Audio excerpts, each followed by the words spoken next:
Yes, Mr. Buffett, I would like to thank you again for issuing the Class B shares. Well, I'm glad we did, and I hope you own them. And I'm a Class B shareholder. I need your comment on some analysis that we did. If someone uses your investment philosophy of building a highly concentrated portfolio of 6 to 8 stocks and adopts your buy and holding principle so that the maths of compounding and no tax works for you. But however, with one major modification, invest in high octane companies like Intel and Microsoft that are growing at 30% instead of typical 15% growth company in your portfolio. My question is, will this investment philosophy will translate into twice the shareholder return as you have historically provided to your shareholder? Well, it will certainly work out to twice the return if Intel and Microsoft do twice as well as Coke and Gillette. I mean, it's a question of being able to identify businesses that you understand and feel very certain about. And if you understand those businesses, and many people do, but Charlie and I don't, you have the opportunity to evaluate them. And if you decide they're fairly priced and they have marvelous prospects, you're going to do very well. But there's a whole group of companies, a very large group of companies, that Charlie and I just don't know how to value. And that doesn't bother us. I mean, we don't know how to figure out what cocoa beans are going to do, or the Russian ruble, there's all kinds of financial instruments that we just don't feel we have the knowledge to evaluate.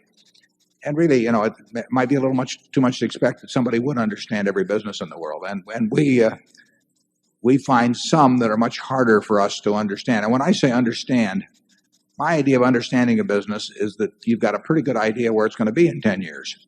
And I just can't get that conviction with a lot of businesses, whereas I can get it with a relatively few. But I only need a few. As you pointed out, you only need a few, 6 or 8 or something like that. It would be better for you, it certainly would have been better for you, if we had the insights about what we regard as the somewhat more complicated businesses you described, because there was and may still be a chance to make a whole lot more money if those growth rates that you describe are maintained. But I don't think you'll find better managers than Andy Grove at Intel and Bill Gates at Microsoft. And they certainly seem to have fantastic positions in the businesses they're in. But I don't know enough about those businesses to be as sure that those positions are fantastic as I am about being sure that Gillette and Coca-Cola's businesses are fantastic. You may understand those businesses better than you understand Coke and Gillette because of your background or just the way your mind is wired. But I don't, and therefore I have to stick with what I really think I can understand. And if there's more money to be made elsewhere, I think the people that make it are entitled to it. Charlie? Well, if you take a business like Intel, there are limitations under the laws of physics, which eventually stop your putting more transistors on a single chip. And at 30% per annum or something like that, I don't think those limitations are still a good distance away, but they're not any infinite distance away. That means that Intel has to leverage its current leadership into new activities, just as IBM leveraged the holorith machine into the computer. Predicting whether somebody's going to be able to do that in advance it's too tough for us.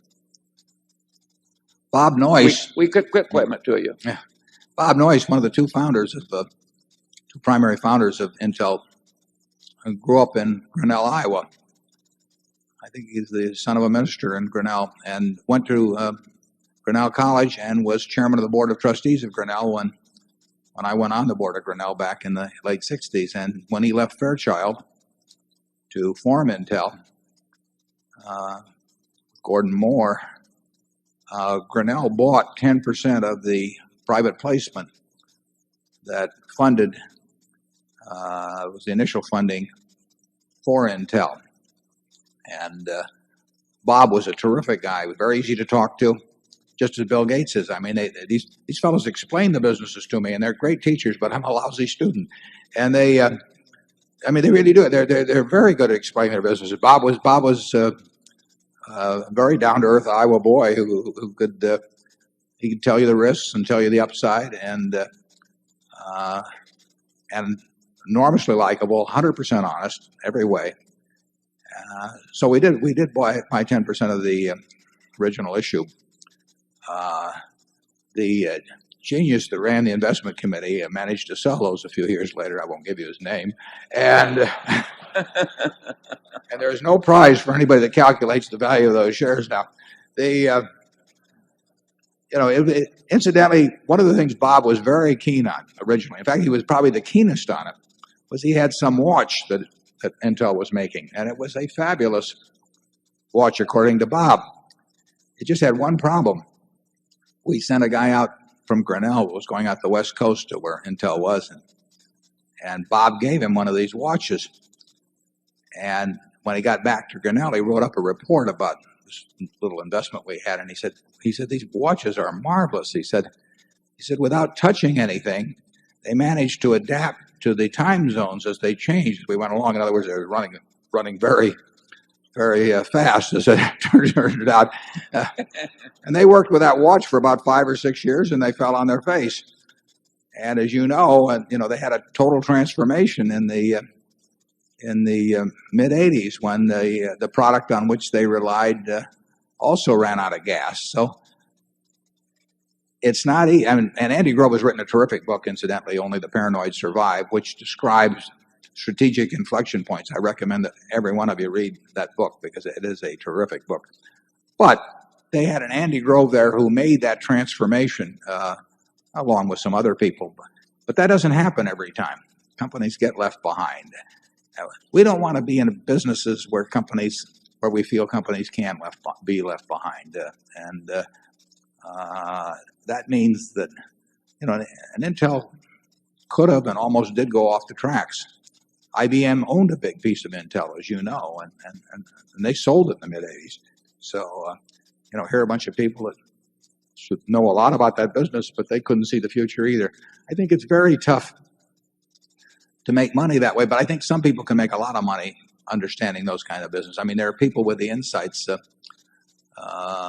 Walter Scott, one of our directors, has done terrifically with a business that started, just a gleam in the eye, maybe 10 or 12 years ago here in Omaha, and turned into a huge business. And Walter explained that to me on the way down to the football games, but bad student again. So Walter connected, and I'd cheer from the stands. But that doesn't bother me at all. I mean, what would bother me is if I think I understand a business and I don't. That would bother me. Charlie? Well, having flunked when we were young and strong at understanding some complex businesses, we're not looking to master what we earlier failed at in our latter years. Zone 12. This may turn out like a revival meeting where we all confess our sins and come forward.